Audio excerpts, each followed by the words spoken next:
on the lengthening, which is the next piece we're going to look at, we say the horse should cover more ground.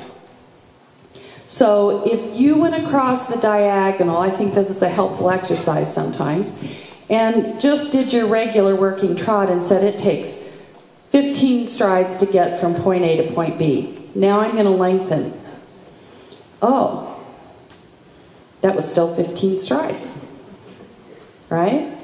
Okay, so you want to say I could do it in 13 strides, all right? So covering more ground means the horse should have longer strides, not faster strides, because we see some, at first level, very interesting interpretations of lengthening. I think some of these children are going to get shaken baby syndrome trying to sit that trot. Okay, you can post or you can sit. Now, even at first level, it would be great if we could see two transitions. One at the beginning and one at the end. We hardly ever at first level see anybody at the end do anything. Okay? And remember our pendulum? Okay, at first level, it's only doing this. Okay? So we know you can't lengthen a lot, but we know you can come back some. Alrighty? Okay, so can we do this one at a time? And we'll talk a little bit. I'll tell you what I'm doing score-wise. If I sat on this, I'd get locked off.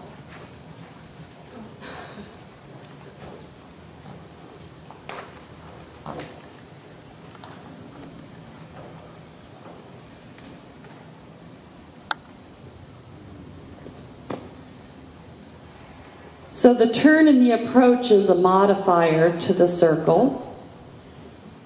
So you see the haunches going right a little bit. Oh, he's not turning.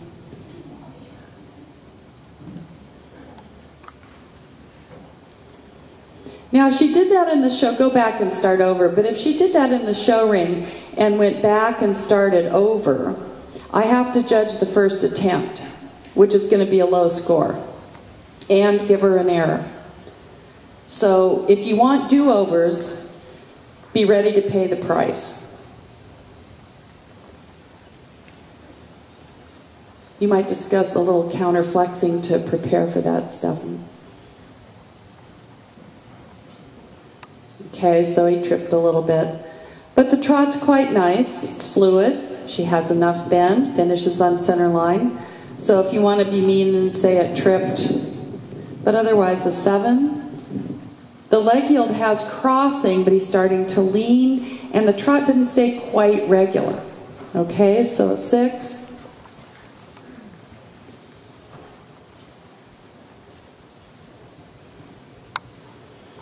I would say modest. Something happened, but not much. 6. Okay. So Erin, just stay trotting. Keep trotting and come down to E, and let's do the stretchy chewy. Do another circle. Do a stretchy chewy at E. And we have some discussion on this. The horse needs to go forward and downward, maintaining the contact. Now, Erin, that looked like a submarine. Okay, that was what we would call a gravity stretch. She let go of the reins, and because his head weighs more than anything in his body, it went falling down. Okay, it was not really on an aid, and then you could see the reins getting loose. Pick him up and try it once more. So for me, that's a problem. That's not what we're looking for. Go back the other way. Go back through the short end and come try it once more. So it's forward, downward, maintaining contact. If the horse goes a little behind the vertical, I don't care. I sort of almost feel like the horse has to do a little behind the vertical to let his back go. And there are some people who say, oh, that's impossible. Well, that's fine. They can argue all day long. But I do think the horse has to. And see, it's not happening. The reins are looping. He's diving. So for me, that's not quite as bad as if he put his head straight up, but I wouldn't give it more than a 5. Okay?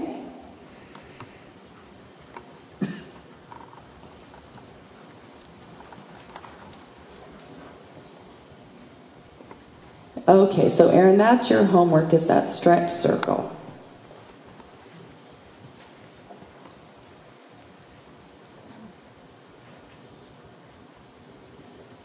Okay, Angie, you want to do the same thing? And after the lengthening, do the stretch?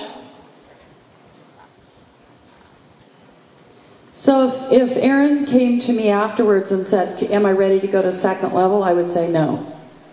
Okay, you need to work a little bit more.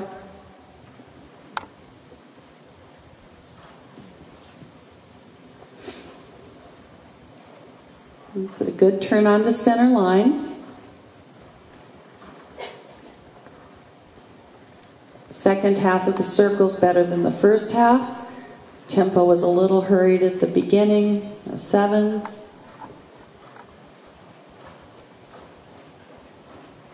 And 7, there's enough good things. The trot stayed the same. The angle varied a little bit.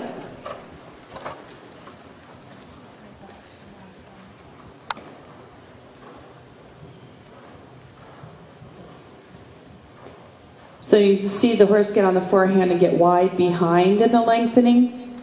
So still a 6, but with a comment from me that this is going to create big problems in medium trot.